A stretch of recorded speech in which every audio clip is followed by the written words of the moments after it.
Free audio post-production by alphonic.com.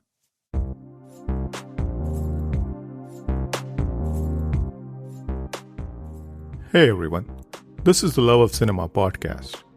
We like to talk movies. If you like to talk movies too, you come to the right place.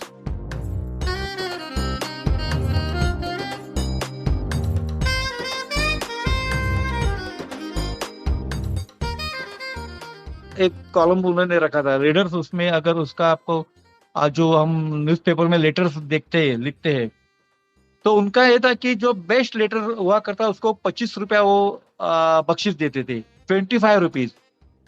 तो मैं उसके लिए ना काफी ये था कि अगर ये मुझे मिल जाए 25 रुपया का, अगर ये बख्शिश है, पारितोषिक है, तो मैं कम से कम 20 मैटिनी शो देख सकता हूँ।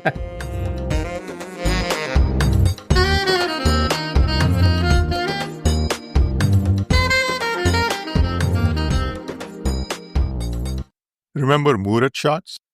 How about premiere parties? The Hindi cinema world and the business of covering Hindi cinema was very different back in the 80s and 90s compared to today.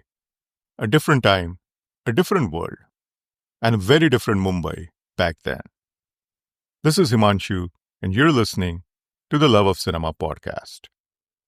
But before moving on, an important reminder. If you enjoy organic conversations centered on Indian cinema, Love of Cinema podcast was created for people just like you.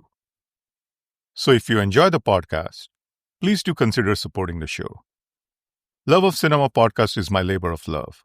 And with every episode, I've attempted to create something that cinephiles will continue to find value, not just today, but over time as well.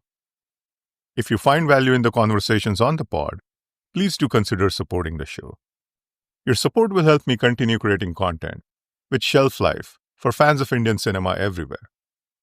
You'll find a link to support the show in the show notes. You can also support the show directly from the podcast website. It's fast, it's easy, and your support is greatly appreciated. Coming back to today's episode, we have senior film journalist, author, and a bona fide Mumbai cinephile, Dilip Thakur, with us today. Thakur has been covering Hindi cinema since the early 80s and has written upward of 25 books on the topic. He's someone who has really seen it all. From the glory days of the storied single-screen cinemas of Mumbai to the famous premiere parties held at plush Mumbai hotels like Sun and Sand and Juhu Centaur, to the tradition of Murat shots. He has seen it all. I was quite excited to chat with him and relive the Mumbai of old through his memories of the city. He shared exciting stories around his first interview with Bachchan, watching movies at single-screen cinemas from the stalls, film journalism of the time, and the Bachchan media boycott, where for years, Bachchan did not talk to the media. We decided to keep our conversation in Hindi for this episode, so please excuse any inadvertent crimes against the language on my part. Join us as we turn back the clock to the 80s and 90s with Dilip Thakur. Here goes.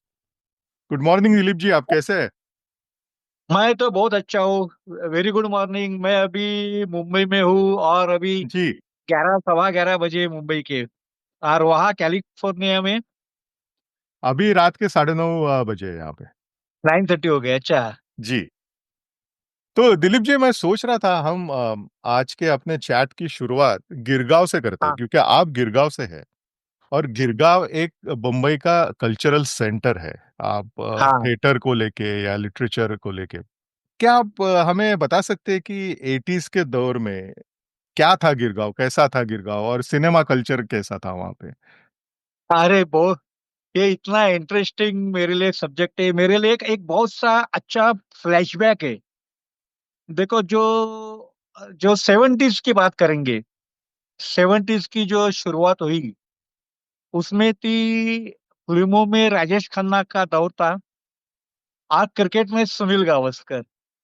ये हमारे generation के hero थे। जी गिरगांव की बात करेंगे तो उस वक्त का गिरगांव का माहौल बिल्कुल ही अलग था, सोशली, कल्चर वाइज, पॉलिटिकली, जो भी आप समझे, रहना सहना। मैं गिरगांव के खोताचीवाड़ी में रहता था। खोताचीवाड़ी ये जो पुराने मुंबई को, गिरगांव को जानते हैं, उनको खोताचीवाड़ी का जो पर्सनालिटी है, जी बिल्कुल। मीन्स खोताचीवाड़ी एक बिल्कुल डिफरेंट जो भी आता है तो दो चीजें होती है, एक तो गोवा की याद आती है, और लोग आज भी बोलते हैं कि हम अगर गिरगांव की तरफ से निकले प्रार्थना समाज के लिए, या प्रार्थना समाज से निकले हम निकटोरी लेन के लिए, तो आदमी भूल जाता है, इसको चक्र भी बोलते हैं। देखो उस वक्त गिरगांव वो चाल संस्कृति था। वो चाल में रह के एक दूसरे को साथ जीने वाले लोग थे। अभी वो गिरगांव रहा नहीं, चाल है लेकिन अभी न्यू डेवलपमेंट भी बहुत हो गई। खोताचीवाड़ी है, निकतविरी लेन जिसको कांदेवाड़ी बोलते थे, गायवाड़ी, केड़ेवाड़ी, फणसवाड़ी, मुगबाट, बोरबाट लेन, उस दूसरी तरफ जाएंगे तो फड़केवाड़ी, अमृतवाड़ी, कोलशेवाड़ी, ये ऐसे नाम के ये सब गलियां। और वहाँ तब का गिरगांव है ना एकदम कूल नेचुरली। उस वक्त की जो समाज रचना थी या समाज मन था, समाज भान था, वो बिल्कुल शांत सरल, एक दूसरे को हेल्प करने का, जिसे नेबर शेजारी कहते हैं मराठी में, शेजारी शेजारी, वो कल्चर बहुत ही था। गणेशोत्सव हो या गोपाल काला हो, बाकी छोटे मोटे जो फेस्टिवल हुआ करते थे, अरे ऐसे मनाते जाते थे कि देखो लोकमान्य तिलक जी ने जो गणपति शुरू की, केशव जी नाइक साल उसमें से एक है, वो हमारे गिरगांव में ही है, और आज भी वहाँ 100 साल के ऊपर हो गया, आज भी वहाँ गणपति का फेस्टिवल माना जाता है। गणपति का, फड़केवाड़ी का मंदिर, ये सब था। सिनेमा की बात करेंगे तो दो चीजें थी, खोताचीवाड़ी, अंबेवाड़ी, पेंसियावाड़ी एक के साथ एक थे, तो उनके बिल्कुल सामने मैजेस्टिक सिनेमा करके सिनेमा थिएटर था। वो साइलेंट मूवी से लेकर था, जिसे मूकपट कहते हैं, तब से वो थिएटर था। उसकी एक खास बात यह है कि हमारा जो टॉकी सिनेमा है, देखो 3 मई 1930 को राजा हरिश्चंद्र जो फिल्म आई, जो दादा साहेब फाल्के ने बनाई, वो कॉरोनेशन थिएटर में रिलीज हुई। वो सैंडर्स रोड उसे कहते हैं, लेकिन वो कैंट्रोड एरिया में है, गिरगांव के साथ ही है वो।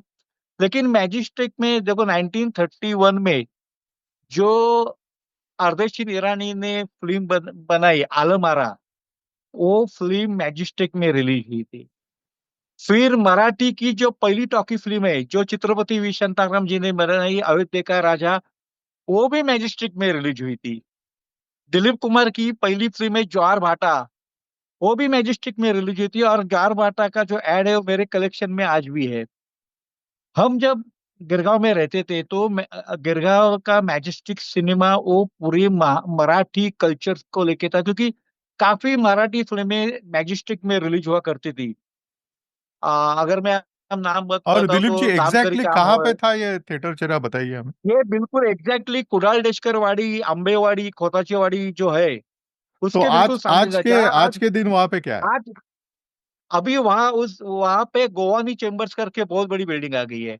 जी। ये 1973 को ये थिएटर बंद हुआ, गिराया गया। अच्छा। तब पहले पहले न्यूज थी कि उस जगह एक थिएटर ही आएगा, लेकिन दुर्भाग्यवश वहां पे सिनेमा थिएटर आया नहीं। थिएटर के लिए जगह रखी थी, अगर आप उस बिल्डिंग के पीछे के साइड जाएंगे, अगर आज अभी वो नहीं है, पहले जाते थे तो हमें जगह देखने को मिलती थी कि वहां थिएटर बनने वाला था, लेकिन किसी कारण वो थिएटर नहीं बना। मैजेस्टिक थिएटर की खासियत थी कि डेकोरेशन, देखो आज हम मल्टीप्लेक्स की दुनिया में जी रहे हैं, लेकिन उस जमाने में थिएटर डेकोरेशन एक क्रेज था। लोग सिर्फ थिएटर डेकोरेशन देखने के लिए जाते थे, और मैजेस्टिक में जो मराठी फिल्में रिलीज होती थी, माइथोलॉजिकल हिंदी फिल्में रिलीज होती थी, जिसे पौराणिक फिल्म कहते हैं, श्री कृष्ण लीला हो, बलराम श्री कृष्ण हो, तो उसके लिए डेकोरेशन करते थे। मुझे आज भी श्री कृष्ण लीला का डेकोरेशन याद है, फ्रंट में भी था और बैक साइड में भी था। आप थिएटर का डेकोरेशन देख के आपको लगना चाहिए कि अरे ये फिल्म मुझे देखनी है। साथ में बगल में जाएंगे तो सेंट्रल सिनेमा था। सेंट्रल सिनेमा भी अंग्रेज के जमाने में शुरू हुआ। सेंट्रल में भी मराठी हिंदी फिल्में आती थी। सेंट्रल बाद में उसका रिनोवेशन हुआ, नाम बदला, सेंट्रल प्लाजा हो गया। और अभी कोरोना के वक्त वो जो थिएटर बंद हुआ है वो बंद ही हुआ। आप गिरगांव के आसपास अगर घूमेंगे, सिनेमा कल्चर थिएटर के लिए। तो आगे जाके रॉक्सी थिएटर है, फिर आगे जाएंगे तो ओपेरा हाउस थिएटर है। जो ओपेरा हाउस थिएटर शुरू में वो भी अंग्रेज के जमाने से शुरू हुआ है। पहले ड्रामाज हुआ करते थे, 1935 को वहाँ फिल्में लगाना शुरू हुआ, फिर 90s में वो बंद हुआ, अभी फिर से शुरू हुआ है। रॉक्सी थिएटर की जो मैंने अभी बात की, वो 3-4 बार रिनोवेशन हुआ, लेकिन उसको भी 100 साल के ऊपर हुए हैं। फिर लेमिन रोड जाएंगे तो इंपीरियल थिएटर है, 100 साल के ऊपर ज्यादा, वो भी बंद है। नाज सिनेमा है, वो भी अभी बंद है। नाज में डिस्ट्रीब्यूटर्स का ऑफिस थे। स्वस्तिक सिनेमा जो पहले पाथे सिनेमा करके था अंग्रेज के जमाने, फिर वो उसका स्वस्तिक बन गया। इधर आप देखेंगे तो ड्रीमलैंड थिएटर था, जो पहले कृष्ण सिनेमा करके था अंग्रेज के जमाने से, फिर वो गिरा के ड्रीमलैंड 70s में शुरू हुआ। फिर आप खेतकवाड़ी की ओर जाएंगे तो अलंकार सिनेमा, जो पहले कमल सिनेमा करके था। फिर आगे मोती, अभी मोती अलंकार बंद हुए हैं। फिर आप अगर रेड लाइट एरिया में जाएंगे तो गुलशन है, न्यू रोशन, फिर ताज है, अल्फ्रेड, दौलत, निषाद वगैरह, सिल्वर, ये थिएटर्स थे। अभी वहाँ अभी निषाद चालू है, अल्फ्रेड भी चालू है। गुलशन वगैरह थिएटर्स बंद हो गए। फिर आप गैंट्रोड रोड एरिया में और क्या जाएंगे इन तो थिएटर्स में नॉवेल्टी, अभी भी अप्सरा। नई फिल्में लगती है या पुरानी फिल्में लगती है, बी फिल्में लगती है? नहीं नहीं नहीं, अभी अभी निषाद में, अभी देखो, अभी गिरगांव में है ना, अभी आप देखेंगे तो सिर्फ मेट्रो थिएटर वहां शुरू है, धोबी तालाब का। जो पहले वाला वो भी अंग्रेज कालीन था, वो मेट्रो थिएटर का रिनोवेशन हुआ और अंदर से उसको मल्टीप्लेक्स का फ्लेवर दिया गया, रूप दे दिया गया। उसमें 4 स्क्रीन आ गए, तो अभी वो मल्टीप्लेक्स हो गया। मेट्रो में अभी नई फिल्म ही लगती है। ये जो ग्रैंड रोड गिरगांव की जो थिएटर कल्चर है या था, अभी था ही कहना पड़ेगा, कि रॉक्सी चालू है, मराठा मंदिर शुरू है, बाकी मिनरवा, गंगा जमुना, डायना, अप्सरा, नोवेल्टी, शालीमार बंद हो गया, सुपर चालू है। वहाँ नई फिल्में एक जमाने में 70s में दो चीजें हुआ करती थी। एक तो गली चित्रपट जिसे बोलते हैं, रोड के ऊपर। गणपति के दिनों में 10 दिन में 10 पिक्चर गली में, आंबेवाड़ी जो है गिरगांव में, वहां तो गणेश चतुर्थी के दिन भी फिल्में दिखाते हैं। और खासियत ये थी कि राज कपूर की आरके फिल्म की जो फिल्में थी जी, मैंने आंबेवाड़ी में गणपति के पहले दिन श्री 420, अगले साल जिस देश में गंगा बहती है, उसके अगले साल संगम, ये फिल्में देखी है।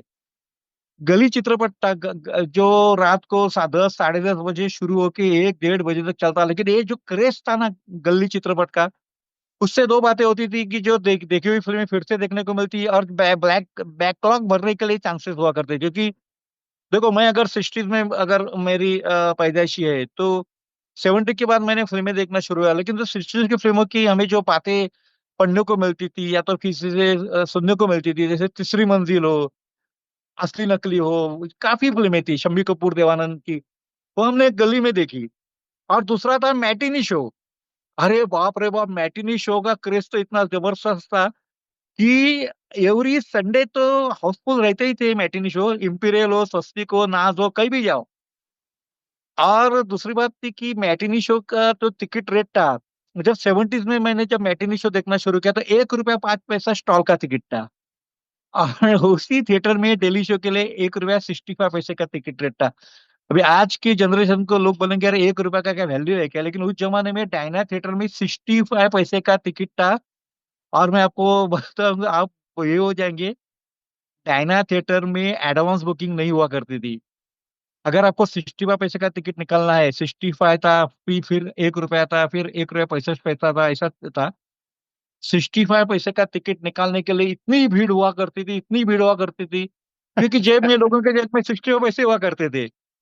और जैसे ही टिकट हाथ में मिलते हैं, और फिर हम अगर हॉल में जाना है, जैसे ही दरवाजा खुलते थे, तो जिस सर से भीड़ में, क्योंकि टिकट नंबर नहीं हुआ करते थे 65 पैसे की टिकट, जी। और एक दूसरे को धक्का बिक्का देके, गाली देके, सीट पकड़ के हम बैठ जाते थे। जिसे पिटातला पब्लिक जो वर्ड है, वर्ड जो फेमस हुआ, वो वर्ड ये स्टॉल की ऐसी पब्लिक की वजह, लेकिन ऐसी पब्लिक ने सिनेमा को जगाया।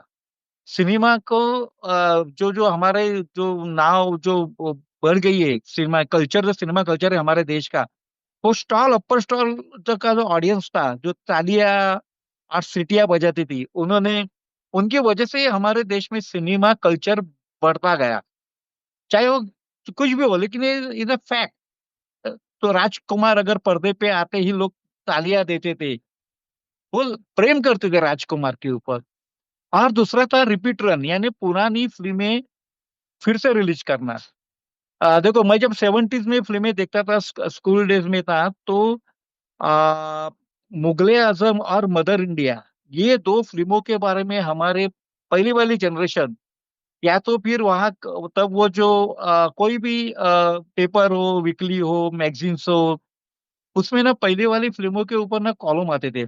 कभी उसका कहीं पे उसका नाम फ्लैशबैक, वो दिन याद करो, घूंघट के पट खोल, आ, ऐसे ऐसे कॉलम हुआ करते, और उसमें हम हमें ना पहली वाली फिल्मों के बारे में जानकारी मिलती थी।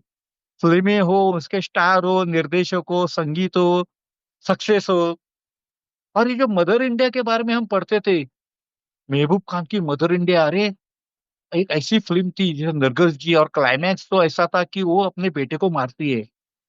के असफ की मुगले आजम, हम पढ़ते थे कि के असफ की मुगले आजम ब्लैक एंड व्हाइट सिनेमा था, और सिर्फ प्यार किया तो डरना का कलर गाना था। और कलर जो महल का, जो कांच महल का जो सेट लगाया था, तो सेट के लिए कैसा खर्चा किया, और फिल्म 12 साल लग गए बनते बनते बनते। ऐसी कहानियां पढ़ पढ़ के ना हमें इंटरेस्ट क्रिएट हुआ था। विजय आनंद की गाइड के बारे में हम पढ़ते थे। तो ये सब है ना, क्यूरियोसिटी बढ़ रही थी हमारी। बिमल राय की सुजाता हो, बंदिनी हो, ये जो है ना 2 बीघा जमीन हो, ये जो 60s या उससे पहले वाले वी शांताराम जी की झनक झनक पायल हो, पायल, हाँ, और फिर 2 आंखें 12 हाथ, नवरंग, ये फिल्मों के बारे में हम इतना पढ़ते थे कि हमें लगता था कि ये फिल्में में कहाँ देखने को मिलेगी। क्योंकि टीवी 2 अक्टूबर 1972 को मुंबई में टीवी आ गया, दूरदर्शन आ गया। लेकिन वो उस वक्त है ना, शनिवार शाम को 6 बजे मराठी और रविवार शाम को 6 बजे हिंदी फिल्म दिखाते थे। लेकिन वो एकाध फिल्म थी, लेकिन ये जो फिल्में थी वो हमें कहाँ देखने को मिलेगी। और जब भी रिपीट में फिल्में रिलीज होती थी, और उसमें अगर नई प्रिंट हो, जब मुगले आजम फिर से बार बार रिलीज होती थी और उसमें एडवर्टाइजमेंट देते थे नए प्रिंट के साथ, तो हम बोलते थे अरे ये फिल्म तो हमें देखनी चाहिए।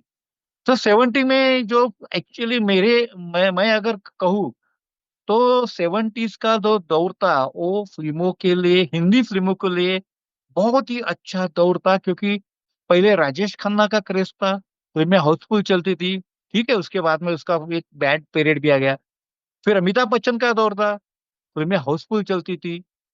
ये जो तो एडवांस बुकिंग को, जैसे ही नई फिल्म आती थी तो मंडे को एडवांस बुकिंग के लिए लाइन लगती थी।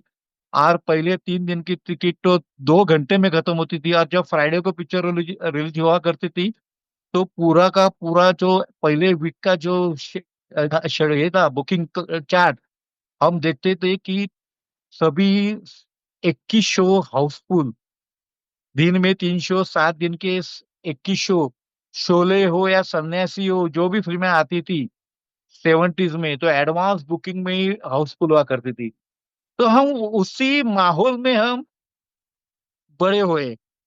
जी, और गिरगांव, गिरगांव की गलियां, वहाँ की फिल्में, फिर टीवी आया, फिर राजेश खन्ना का क्रेज, फिर अमिताभ बच्चन का क्रेज। और अब फिल्मों के बारे में पढ़ना, फिल्मों के बारे में जानकर लेना, फिर जिसे हम व्याख्यान माला जिसे मराठी में कहते हैं, तब गिरगांव में 70s में कुडाल डेस्कर वाड़ी जिसे पेंसेवाड़ी कहते हैं, उसमें वो टोपीवाला व्याख्यानमाला हुआ करती थी। ब्राह्मण सभा में एक व्याख्यानमाला हुआ करती थी। अलग अलग सब्जेक्ट के ऊपर रहती थी, 5-6 दिन की तो रहती है, या तो फिर 7 दिन की व्याख्यानमाला और उसमें से एक दिन फिल्म का रहता था। मुझे आज भी याद है, टोपीवाला व्याख्यानमाला के लिए रमेश जी और सीमा जी आए थे, और मेरे वो कॉलेज के दिन थे। मैं एक्साइट हो गया था, अरे रमेश जी और सीमा जी हमारे सामने, जिसकी हमने मोलकर पिक्चर देखी है गली में। तो ये जो चीजें हैं ना, ये एक फ्लैशबैक है। जी, और अभी क्या, अभी वो गिरगांव, अभी रामचंद्र बिल्डिंग जहाँ जितेंद्र रहता था, वो अभी गिरा दी गई है। उसकी जगह अभी एक लंबी बड़ी बिल्डिंग आ रही है। राजेश खन्ना ठाकुरद्वार नाका के कॉर्नर के सरस्वती निवास में रहता था। अभी भी, आज अब जाएंगे गिरगांव में, तो उसके घर के बाहर का, उसके जो अंकल का, जो चुनीलाल खन्ना रेलवे कॉन्ट्रैक्टर का जो नाम का बोर्ड है, वो आज भी वैसा ही रखा गया है। राजेश, जैसे आराधना हिट हुई, उसके बाद राजेश खन्ना ने गिरगांव छोड़ा, और वो काटर रोड आशीर्वाद बंगला में जाके रहे। तो ये जो सब कल्चर है गिरगांव का, जैसे निर्देशक मनमोहन देसाई वो खेतवाड़ी में ही रहती थी। लक्ष्मण बेर्डे तो कुंभारवाड़ा में रहता था। गिरगांव में अगर आज झांक के देखेंगे तो रीमा जी है, रीमा लागू, ये आंबेवाड़ी में रहती थी। काफी नाम हम ले सकते हैं। गिरगांव का कल्चर एक डिफरेंट कल्चर, बिल्कुल। गिरगांव का फ्लेवर एक डिफरेंट फ्लेवर। और सबसे बड़ी, गोविंदा आला रे आला जो गाना है ब्लफ मास्टर का, जो राजेंद्र कृष्ण जी ने लिखा और कल्याण जी आनंद जी ने संगीत दिया, मोहम्मद रफी ने जो फोर्सफुली गाया है, उसका शूटिंग में हमारे गिरगांव में मंगलवाड़ी बोरबाटलेन ठाकुरदार में हुआ है। शम्मी कपूर खुद आए थे। और वो गाना आज भी अगर आप गाना देखेंगे, गोविंदा आला रे आला, तब आपको उस वक्त का गिरगांव उस फ्रेम में दिखाई देता है। और ये सब मनमोहन देसाई का कमाल था, क्योंकि मनमोहन देसाई गिरगांव में आखिर तक रहे। उनकी कनेक्टिविटी कॉमन मैन से थी, इसलिए उन्हें कॉमन मैन को क्या पसंद है, तो गोकुलाष्टमी है, चलो गोकुलाष्टमी का भी एक गाना हमारे फिल्म में होना चाहिए। सीमा देव जी गिरगांव में बनाम लेन में रहती थी। जयश्री गढ़कर त्रिभुवन रोड में रहा करती थी जब उनकी जो लाइफ की जो शुरुआत हुई। ऐसे काफी रेफरेंसेस है, काफी यादें, काफी इंफॉर्मेशन है। दिलीप जी, थोड़ी सी बात हम फिल्म जर्नलिज्म के बारे में करते हैं उस दौर के।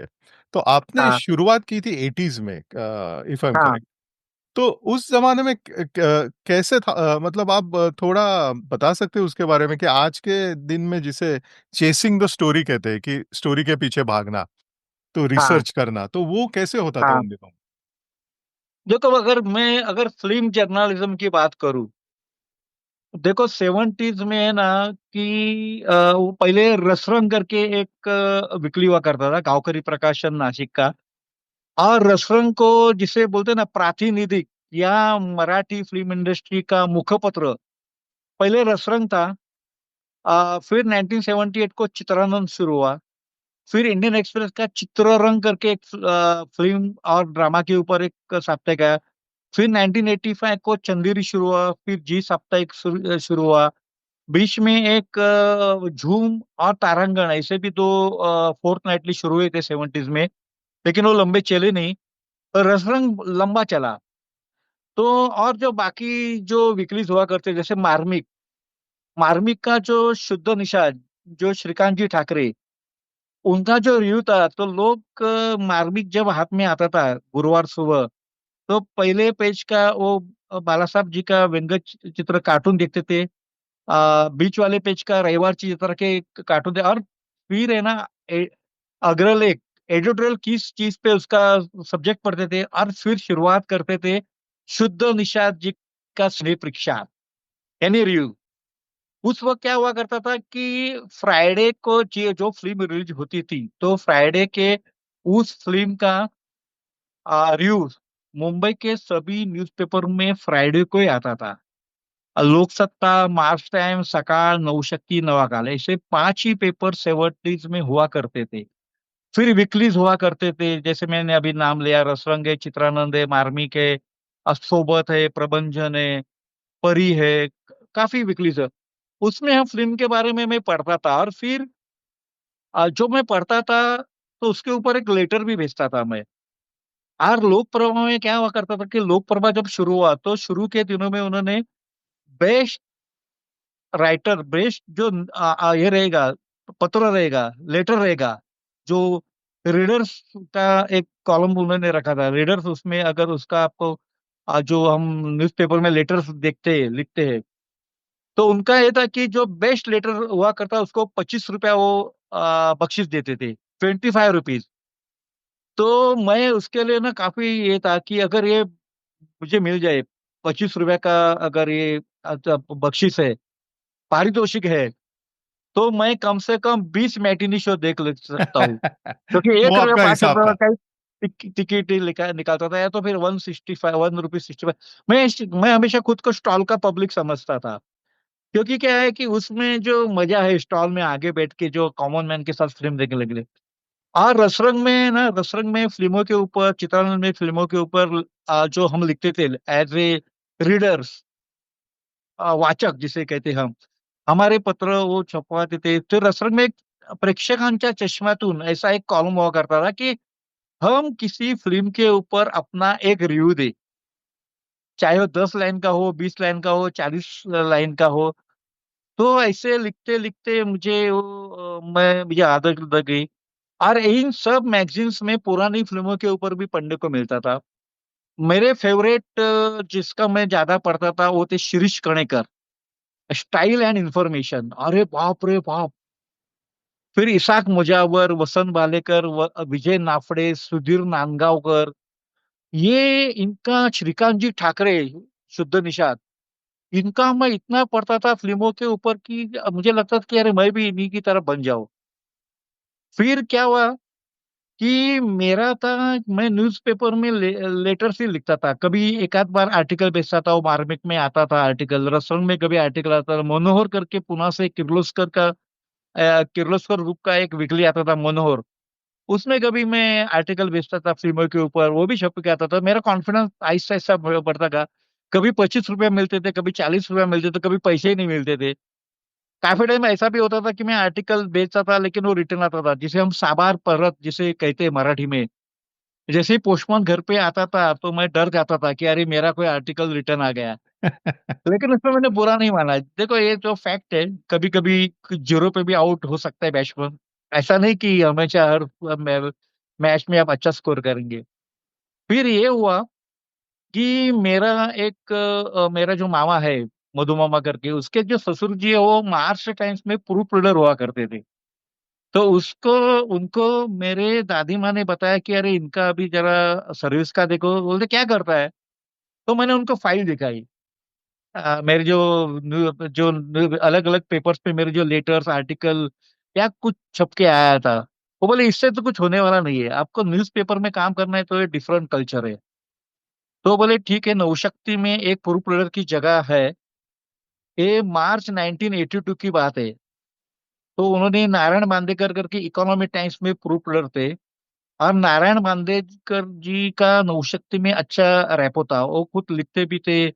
वर्कर्स के ऊपर उनका कॉलम हुआ करता था, जो मुंबई में उस वक्त की जो कामगार संगठन या कामगार चळवळ जिसे बोलते हैं, या फिर वर्कर्स के जो प्रॉब्लम्स हुआ करते थे, या तो फिर अच्छे बुरे उसके ऊपर। तो मुझे नौशक्ति में लेके गया, और भाऊ जोशी उस वक्त संडे सप्लीमेंट का काम देखते थे और असिस्टेंट एडिटर भी थे। और एडिटर थे पूरा भेरे। तो मैं जिस वीक गया नौशक्ति में, उसी वक्त दिलीप कुमार ने दूसरी शादी की थी असमा से। वो हैदराबाद में शादी हुई, मुंबई में न्यूज आ गई। और देखो डेली पेपर का जमाना था, वीकलीज का था, और एकदम बिल्कुल स्लो लाइफ थी। तो मुझे भाऊ जोशी ने बताया कि अरे इसके ऊपर एक आर्टिकल लिख। मैं बोला मैं क्या लिखूंगा? दिलीप कुमार के ऊपर लिख सकता हूँ, लेकिन दिलीप कुमार की दूसरी शादी के ऊपर मैं क्या लिखूं? आप मुझे बोलो कि दिलीप कुमार सायरा बानो जी, तो मैं कहूंगा कि दिलीप कुमार सायरा बानो ने शादी करने के बाद गोपी पिक्चर में काम किया, उस शादी से पहले एक साथ काम किया नहीं था। दिलीप कुमार का मधुबाला के साथ का जो अफेयर है उसके बारे में हमने काफी पढ़ा है, आज भी पढ़ते हैं, क्योंकि वो इंटरेस्टिंग है, रोचक कहानियां है। लेकिन ये आसमा वाला जो चैप्टर है, तो बोले नहीं, तुझे क्या लगता है इसके सोशल कल्चर इफेक्ट क्या होंगे, ये लिख तू। क्योंकि दिलीप कुमार की जो समाज में जो प्रतिमा, इज्जत, प्रतिष्ठा, पॉपुलैरिटी है, उसके उसको धक्का लग सकता है इस वजह से, जो उसने जो दूसरी शादी की। बोला ठीक है, और मैंने आर्टिकल लिखा। रविवार नवशक्ति में वो छप के आया।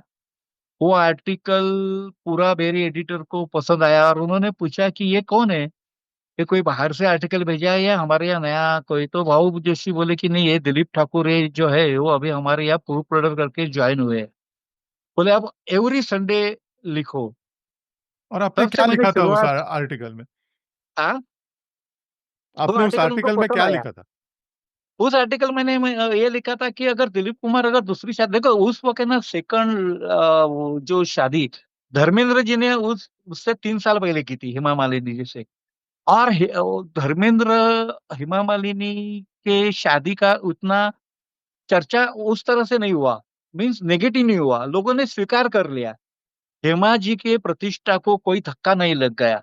लेकिन दिलीप कुमार की बात अलग है, क्योंकि क्या है, दिलीप कुमार एक भारतीय फिल्म का जिसे हम चेहरा कहते हैं, पूरे दुनिया में हिंदी सिनेमा को जो आइडेंटिटी देने वाले जो गिने चुने नाम, और जिसे हम कहते थे दिलीप कुमार, लता मंगेशकर, अमिताभ बच्चन, आशा भोसले, इन लोगों ने हमारा जो भारतीय सिनेमा है, जैसे सत्यजीत रे वगैरह भी है, लेकिन हिंदी फिल्मों की बात करें तो मैंने वो लिखा कि दिलीप कुमार ने ऐसा किया तो उसमें समाज में थोड़ा सा ये हो जाएगा कि अरे दिलीप कुमार ऐसा क्यों कर सकता है, क्यों जरूरत पड़ी।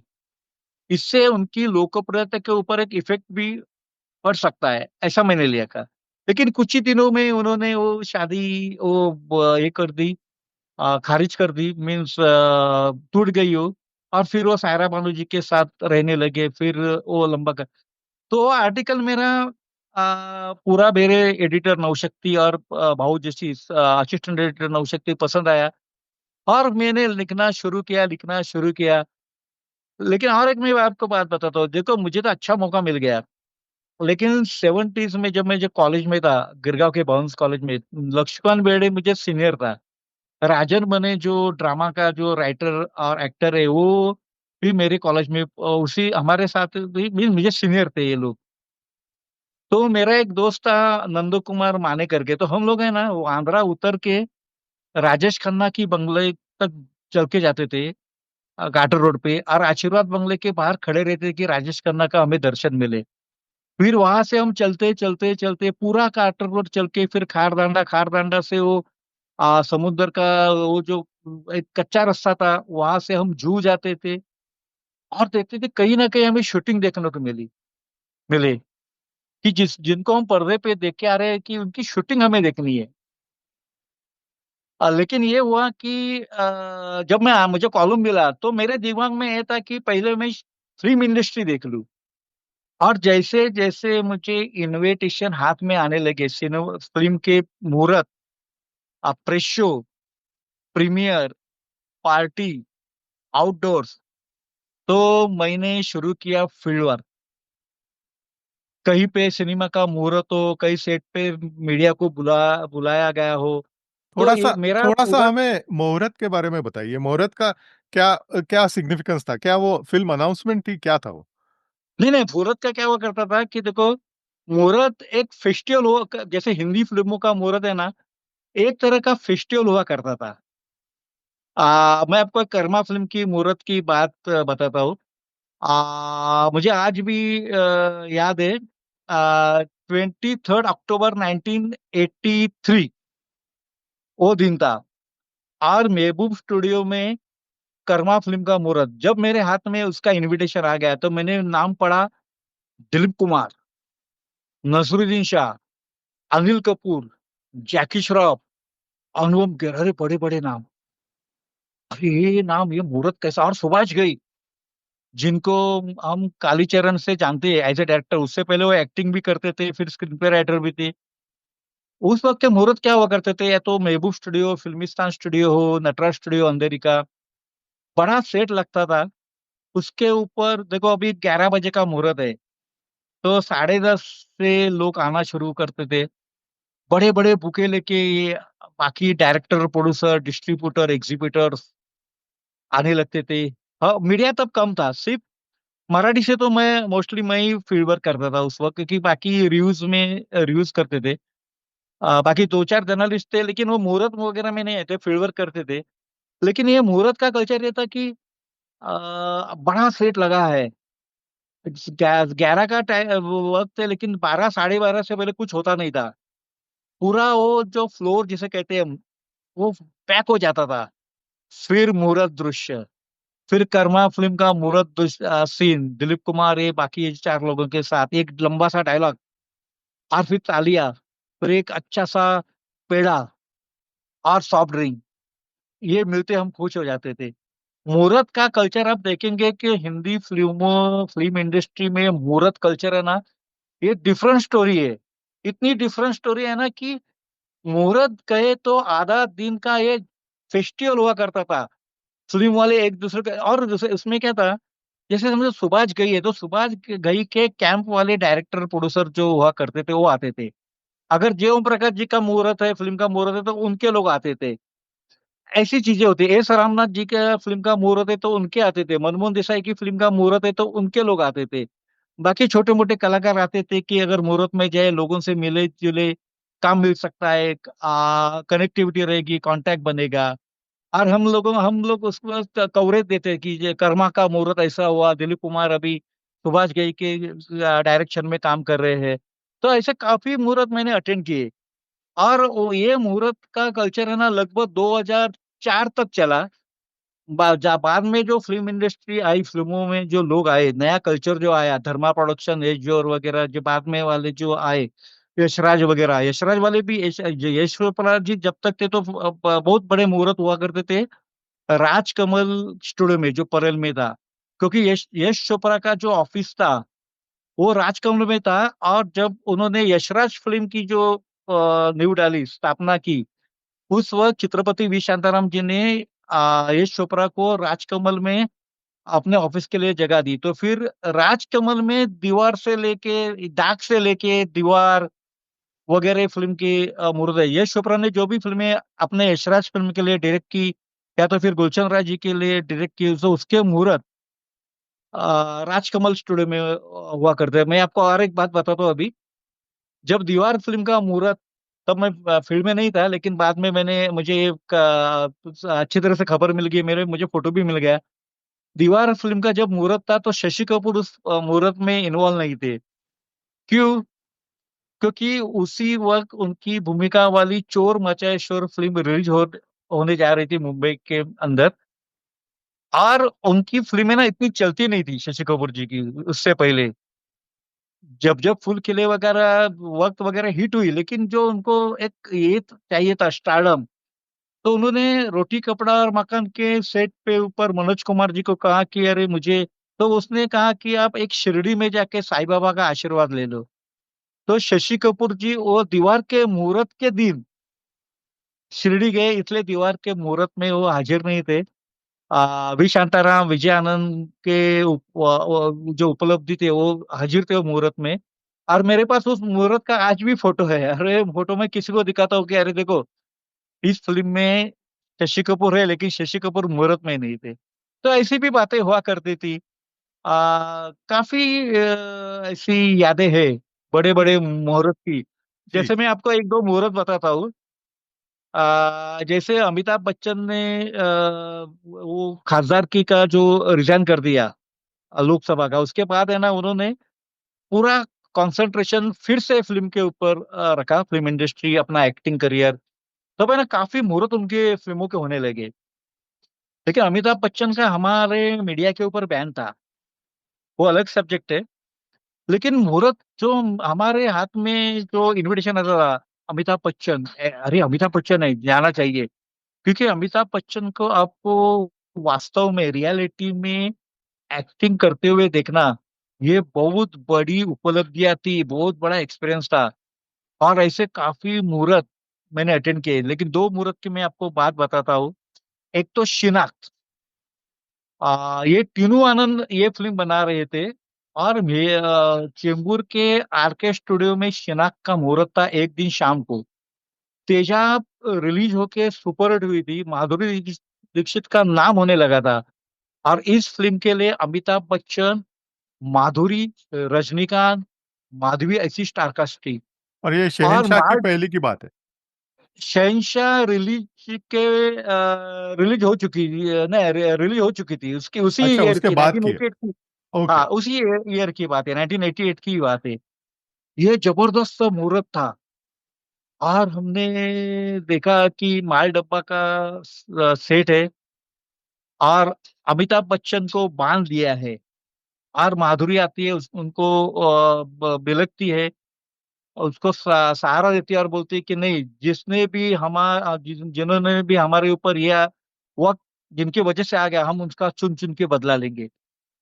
वसंत साठे जी, जो बॉबी फिल्म के स्क्रीन पे राइटर है, जो बॉम्बे पब्लिसिटी सर्विस के भी वन ऑफ द पार्टनर थे, पब्लिसिटीज करते थे, राज कपूर की फिल्मों की मोस्टली पब्लिसिटीज करते थे।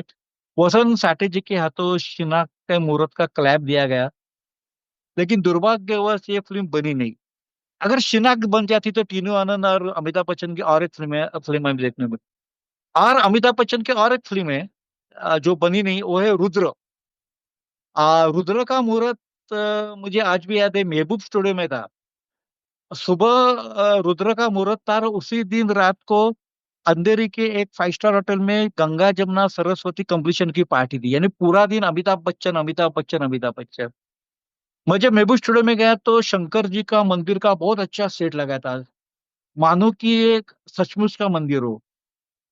रुद्र का डायरेक्शन करने वाले थे एस रामनाथन, जो बॉम्बे टू गोवा और अमिताभ बच्चन जी के साथ और फिर महान फिल्म बनाई। और क्लैप देने वाले थे मनमोहन देसाई। और जो सीन था, जब मैंने वो मुहूर्त सीन देखा, मुझे दीवार की क्लाइमैक्स की याद आ गई, जो अमिताभ बच्चन भगवान की मूर्ति के साथ बात करते हैं, वो वाला सीन था। जी बिल्कुल। मैं इतना एक्साइट हो गया, मैंने आधा पेज कवरेज नवशक्ति में दिया रुद्र का मुहूर्त, और ट्रेड पेपर्स में अमिताभ बच्चन पिस्तौल लेके दौड़ रहा है ऐसी एड आई थी रुद्र के मुहूर्त की।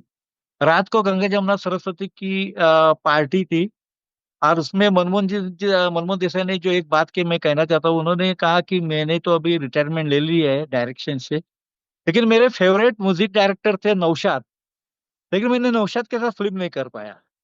तो ऐसी जो चीजें होती है, जो एक्सक्लूसिव से कहते हैं, अगर आप फील्ड पे जाएंगे, लोगों से बात करेंगे, अच्छी तरह से सुनेंगे, मेरा कहना है कि जर्नलिस्ट की आंख और कान ज्यादा सजग या अच्छे होने चाहिए। अगर आप बिटवीन द लाइन सुनेंगे तो अच्छे जर्नलिस्ट बन सकते हैं, और अगर आप बिटवीन द लाइन देखेंगे तब भी ये बात हो सकती है। ऐसे काफी अनुभव, एक्सपीरियंस, फील्ड वर्क, इससे करियर मेरा बनता गया।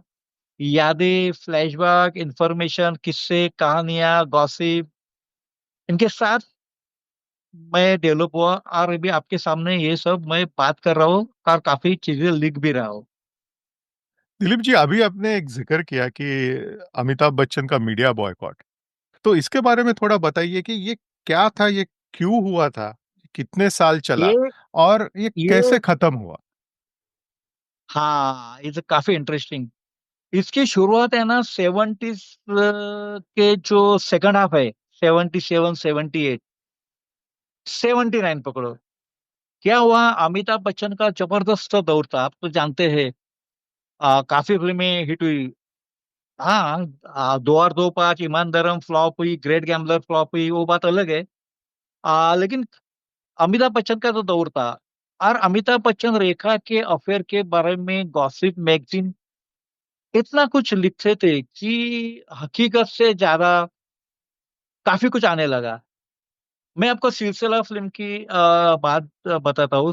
यश चोपड़ा ने सिलसिला जब लॉन्च की, तो शुरू में स्मिता पाटिल और परवीन बाबी उसमें कास्ट होने वाली थी। फिर ये हुआ कि पद्मिनी कोल्हापुरी के लिए कोई पूछा गया, लेकिन ये हुआ नहीं।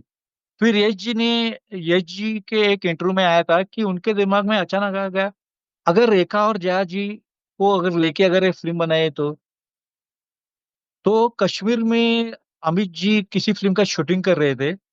यश जी कश्मीर में गए और उनको ये बात बताई कि इन दोनों को लेके हम फिल्म बनाएंगे। फिर इन दोनों को साइन किया, फिल्म लॉन्च हुई। तब बनी रुबैन करके इस फिल्म की पब्लिसिटी करते थे, सिलसिला की। बनी रुबैन एक बहुत बड़ा नाम है आपका। आर के film, Navketan film, Shakti Samanta film, B R Chopra film अगर देखेंगे 60s 70s की, तो बनी रुबैन का नाम आपको देखना है। तो गॉसिप मैगजीन में कहानियां आने लगी, ये जो सिलसिला फिल्म बन रही है, तो it's real story of Amitabh Rekha Jaya Bachchan. तो अमित जी गुस्सा आ गए मुझे। बंदी रुबेन ने खुद ने ये बात कही है कि अमिताभ बच्चन ने बुलाया बनी रुबेन को कि ये क्या छप के आ रहा है, हमारी फिल्म की तो कहानी अलग है।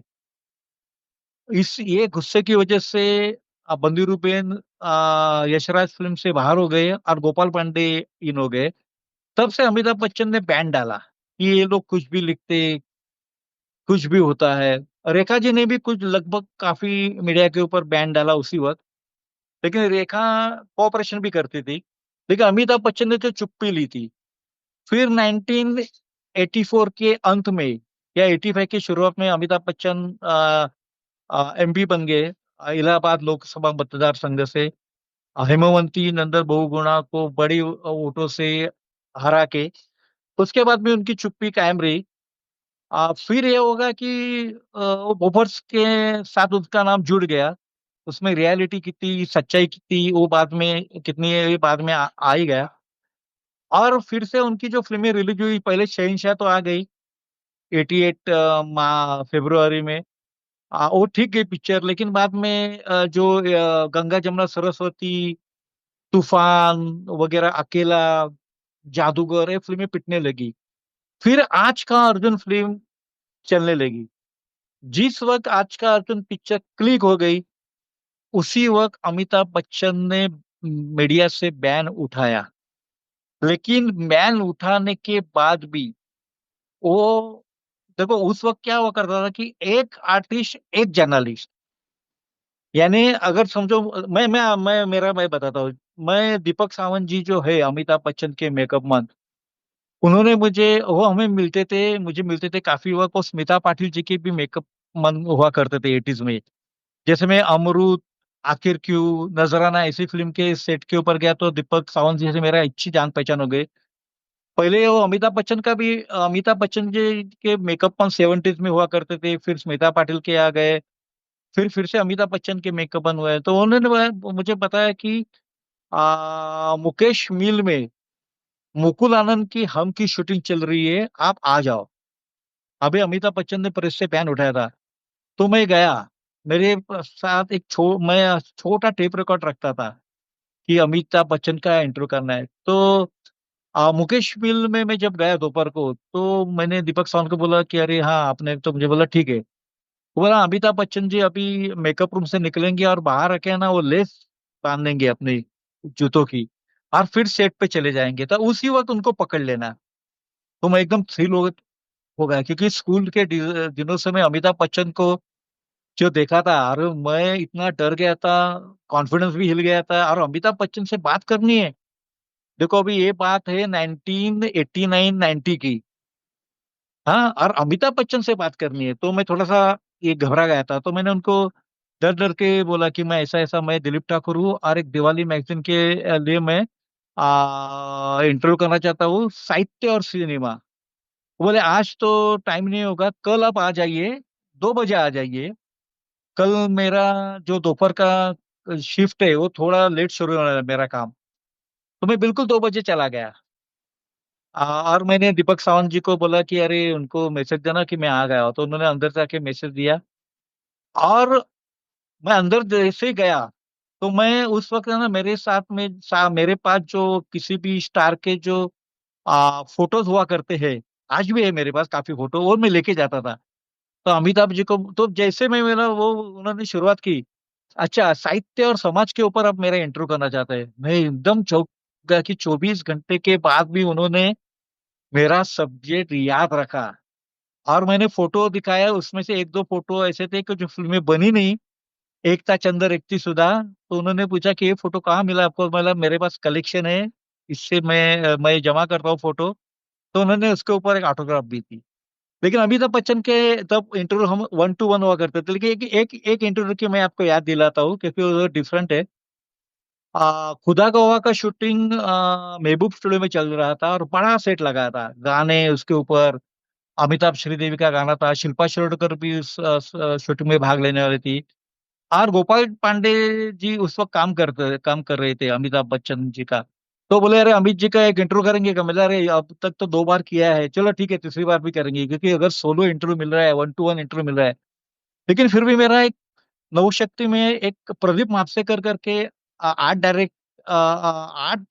डायरेक्शन करने वाला मेरा एक दोस्त था, जो कैमरामैन भी है, कार्टूनिस्ट भी है, गोविंद राम नाम से उन्होंने कार्टून भी निकाले हैं। उनका प्रदर्शन भी बाद में उन्होंने भरवाया मुंबई के अंदर। इसलिए ये बात इसलिए कहता हूँ, हम जब गए महबूब स्टूडियो में, उन्होंने फोटो भी निकाली, उस वक्त उसके पास कैमरा भी था। तो वो मैंने इंटरव्यू किया था, जो अमिताभ बच्चन का जो 1982 में कुली के, बंगलोर में कुली के सेट के ऊपर जो एक्सीडेंट हुआ, फिर उसमें ठीक हो गया, उसी को फोकस करके वो इंटरव्यू किया था। जी। और ये इंटरव्यू की बात है ना, प्रदीप मार्क्सेकर ने अपने बुक में लिखी है। और उस बुक की वजह से काफी लोगों तक एक बात पहुंच गई कि दिलीप ठाकुर ने अमिताभ बच्चन का जब खुदा गवाह के सेट के ऊपर मेकअप रूम में जो इंटरव्यू किया मेबू स्टूडियो के, तब क्या हुआ। यानी एक कहानी कैसे शुरू होती है और कहाँ तक पहुंच जाती है, ये मैं कहना चाहता हूँ। और दिलीप जी, थोड़ी सी बातें आप आपकी किताबों के बारे में करते हैं। अगर आप थोड़ा सा हमें हर इस किताब के बारे में बताएंगे। काफी किताबें आपने 25 के ऊपर हाँ किताबें लिखी है, लेकिन मैंने यहाँ 3-4 किताबों की नाम मैंने लिखे हैं। तो आप इन किताबों के बारे में अगर हमें थोड़ा सा बताएंगे तो बहुत अच्छा होगा। तो पहली तो उसमें है फर्स्ट डे फर्स्ट शो। हाँ, फर्स्ट डे फर्स्ट शो का ये है कि जो मैंने फिल्मों का एक्सपीरियंस लेता था, नई नई फिल्मों का, उस एक्सपीरियंस के ऊपर है। लेकिन अच्छा। मेरे जो किताबें है जी। उसमें से एक मोस्टली एक है कि जो मैंने कॉलम अलग अलग जगह लिखे, मैं निक नेम से काफी लिखता था क्योंकि मैं नवशक्ति में सर्विस में था 2009 तक। अच्छा। तो बाकी जो न्यूज़पेपर है, जैसे लोकसत्ता में मैं स्पॉटबॉय नाम से, महाराष्ट्र टाइम्स में राजा फिल्मिस्तानी, सामना में राजा चौलकर या दिलीप चौलकर, क्योंकि मैं चौल गांव का अलीबाग का हूँ। लोक पर्व में राजा दिलीप नाम से, उसका सभी पेपर्स में मैगजीन्स में मैंने लिखा।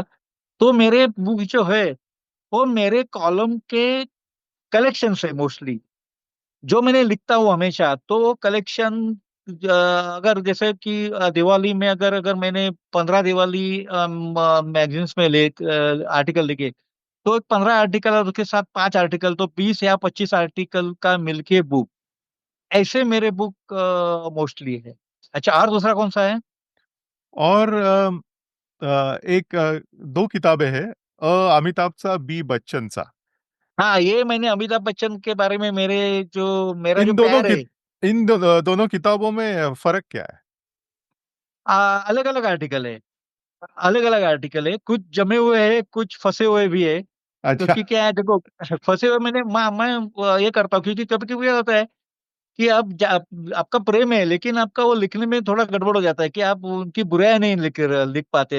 यानी दिल नहीं कहता कि कुछ बुरा लिखूं। इसलिए जी बाद जी में पढ़ते हुए लगा कि अगर मैं थोड़ा सा बुराई भी लिखता, बुराई मीन्स गलतियां, जी। बुराई से अच्छा वर्ड है गलतियां, और गलतियां भी लिखता तो वो थोड़ा वेटे जाता था। अच्छा, और चौथी? और आपकी एक पार्टी नाम की किताब है।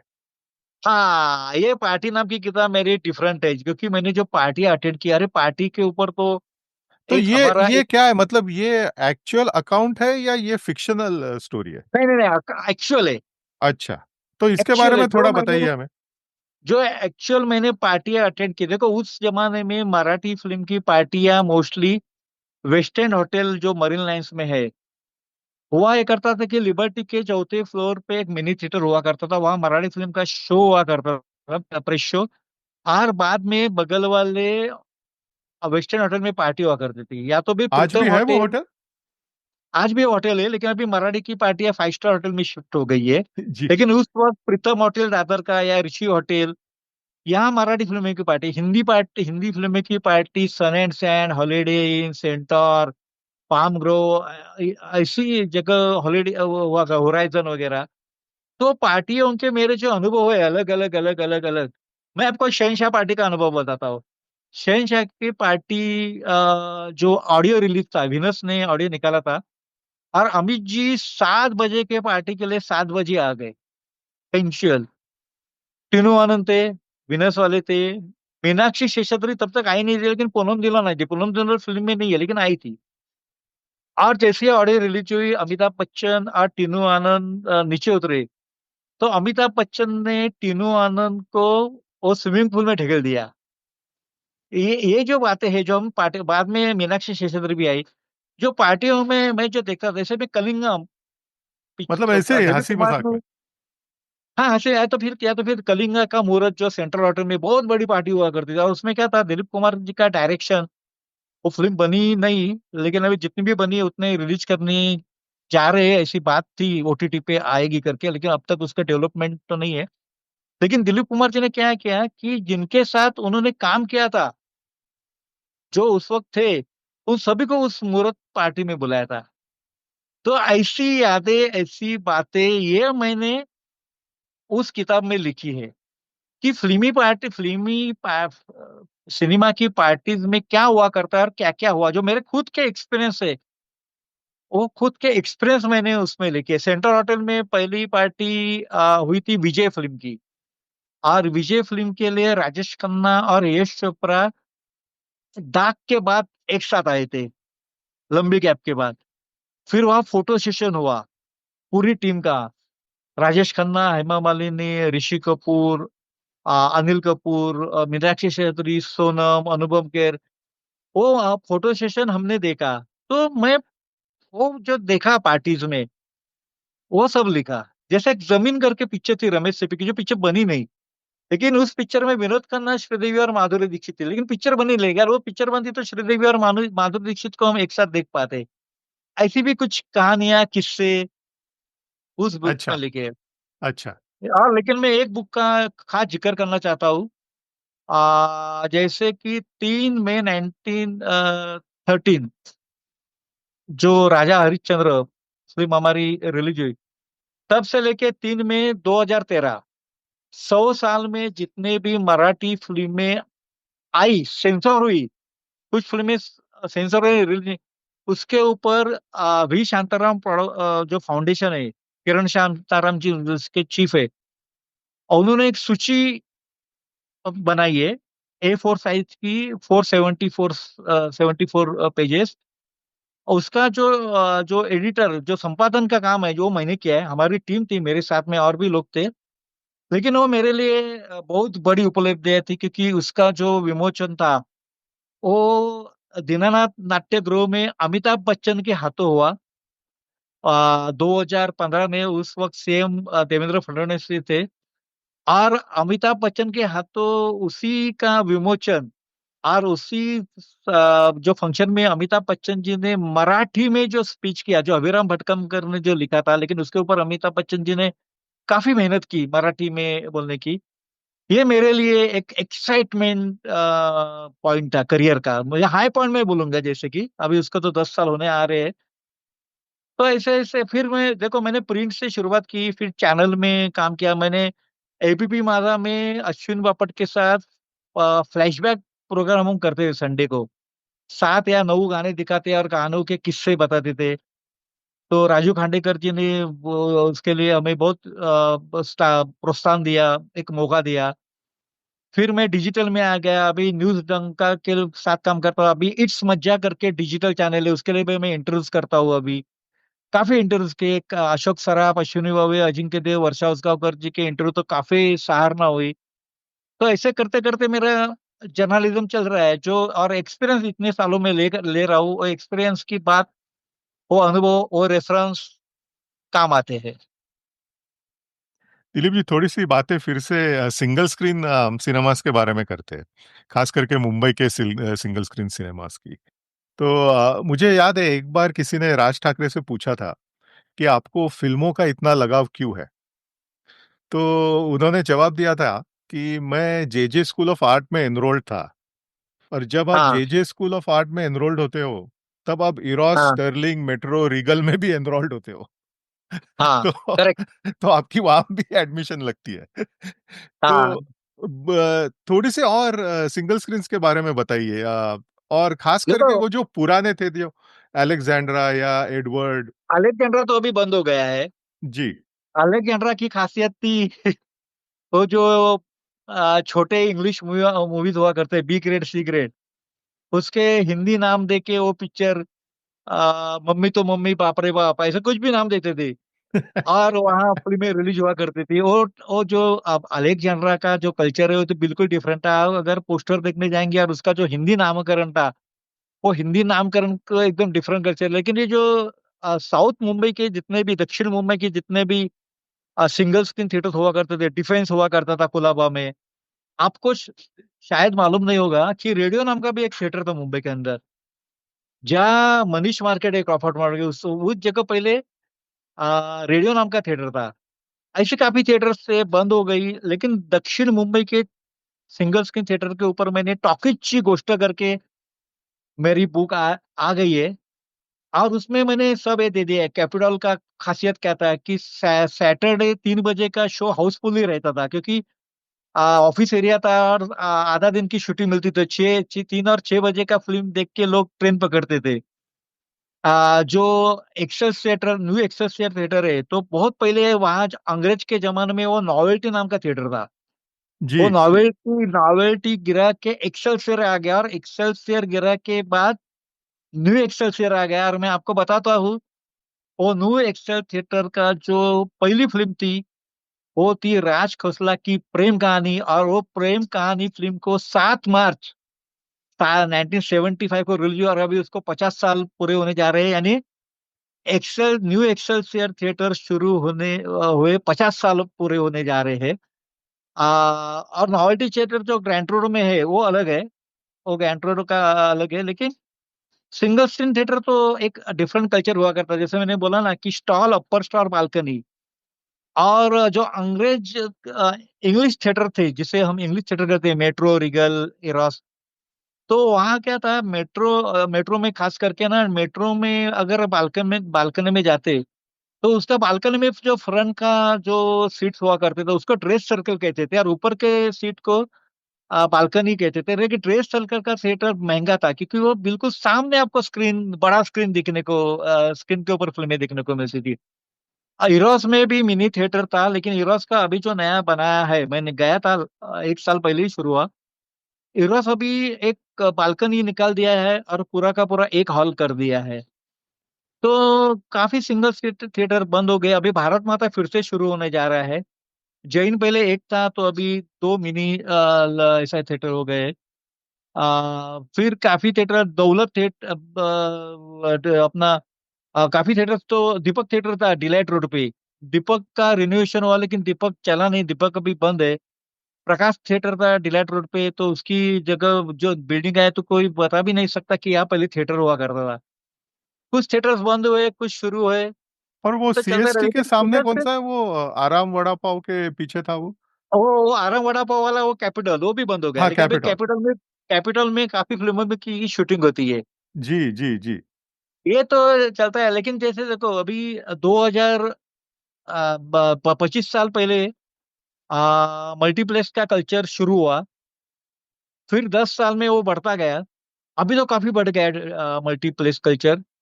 तो अभी जो नई जनरेशन है, जो 90s में जो जन्म हुआ, फिर उसके बाद जन्म हुआ, उनको मल्टीप्लेक्स का कल्चर वो अटैच है। फिर ओटीटी आ गया, मोबाइल स्क्रीन के ऊपर भी आप फिल्म देखते हैं, तो नेचुरली वो सिंगल स्क्रीन थिएटर तो एक जमाने की जरूरत थी। क्योंकि उसके सिवा आप जा नहीं सकते। तो आपको तो जाना है, तो या तो नॉवेल्टी जाओ, या मिनरवा जाओ। शोले देखनी है तो मिनरवा जाओ। नमक हराम देखनी है तो वो नॉवेल्टी जाओ। यानी जो भी फिल्म किसी भी थिएटर में है, यादव की बारात देखनी है तो आपको नाज में जाना पड़ेगा, क्योंकि और कोई मौका नहीं था। अभी मल्टीप्लेक्स से सुबह से लेके रात देर तक, अभी मिडनाइट मैटिनी का कल्चर आ गया है। रात को 1 बजे वगैरह शुरू होता है। मुंबई का लाइफ चेंज होता गया। अभी मुंबई 24 घंटा चलने वाला शहर है। बहुत और चेंजेस तो बांद्रा होते में रहते एक हैं। ड्राइव इन थिएटर था, उसके बारे में क्या और बता सकते? ड्राइविंग भी अभी शुरू हुआ है, रिनोवेशन करके फिर से शुरू हो गया है। अच्छा, और एक वो 1.5 साल पुराना पहले जो ड्राइविंग बांद्रा में थिएटर था, वो बंद हो गया था? बैंड्रा में था। कलानगर के पास था ड्राइविंग थिएटर, वो बाद में बंद हुआ। लेकिन अभी फिर से जियो वर्ल्ड ने अभी वो शुरू कर दिया है। अभी देखो, लेकिन एक देखो अभी सोशल चेंजेस कैसा है।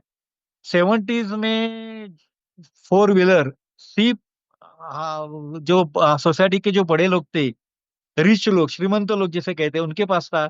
अभी अबव मिडिल क्लास बहुत बड़ा, की संख्या बढ़ गई है। अबव मिडिल क्लास उनके पास अभी गाड़ी आ गई है। फोर व्हीलर तो अभी लगभग काफी लोगों के पास है। अभी नई बिल्डिंग जब बनती है, तो कार पार्किंग के लिए पहली जगह देखते हैं, फिर बिल्डिंग बनती है। तो ये सोशल लाइफ आ गया, तो उसकी जब मल्टीप्लेक्स में तो आपको कार पार्किंग तो देखेंगे। लेकिन पुराने सिंगल स्क्रीन थिएटर में कहाँ का कार पार्किंग थी? एक ओपेरा हाउस में थी। अगर आपको मैजेस्टिक में जाना है, तो 2 या 3 गाड़ियां रखने के बाद तो कार पार्किंग। लेकिन गाड़ियां लेके कोई फिल्म देखने नहीं जाता था। गाँव गाँव में साइकिल के ऊपर लोग जाते थे। अभी मुंबई शहर में कारें बड़ी है, तो मल्टीप्लेक्स भी बड़े हैं। लेकिन फिल्मों का वो जो क्रेज था, वो क्रेज अभी अभी छावा चल रही है। उससे इससे पहले पुष्पा 2 चली थी, एनिमल चली, पुष्पा चली है। तो अभी चेंजेस तो आते रहते हैं।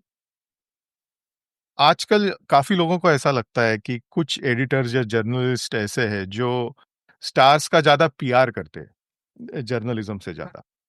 उस जमाने में भी चलता था या आजकल थोड़ा बढ़ गया है?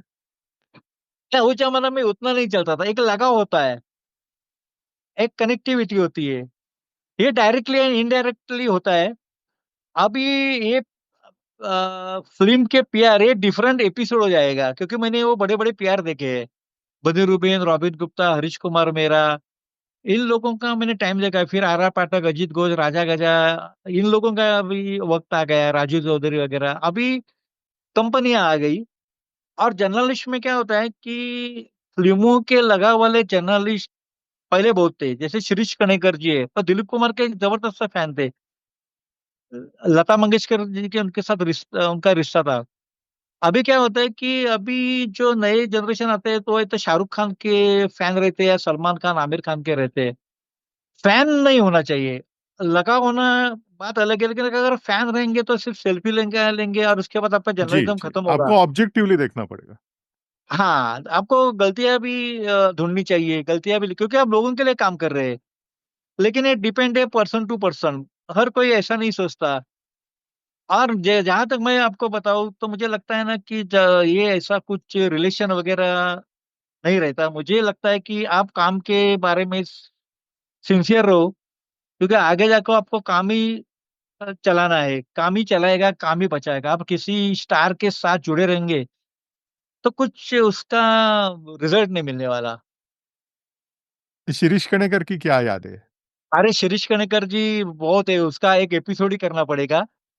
आहा, तो वो मेरे फेवरेट राइटर है, और फ्री प्रेस में कुछ साल उन्होंने काम भी किया। जो नवशक्ति का 7 वाला पेपर था अंग्रेजी, उनके साथ उन्होंने काम किया।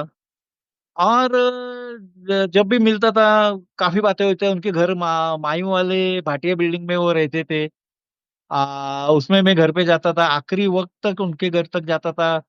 वो अपने किस्से कहानियां सुनाते थे, हंसी मजाक स्टाइल, इंफॉर्मेशन और good behaviour.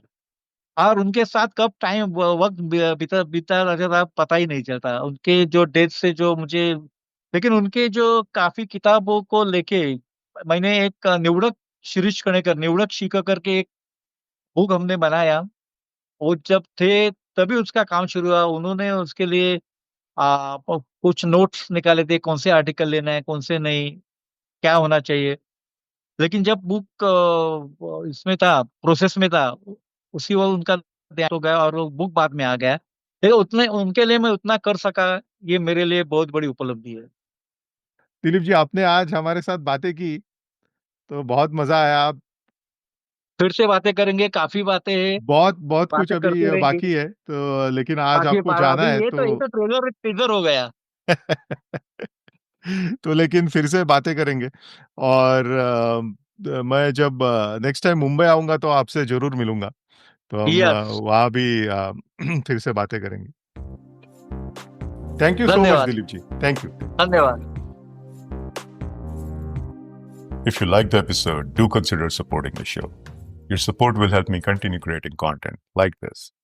You can find the link for supporting the show in the show notes and on the pod website.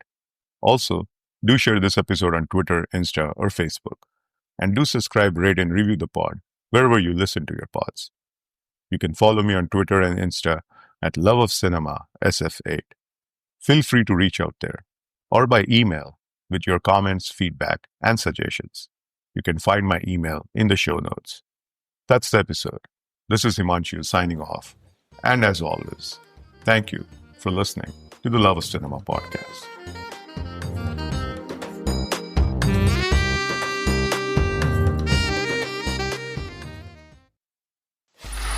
Free audio post-production by alphonic.com.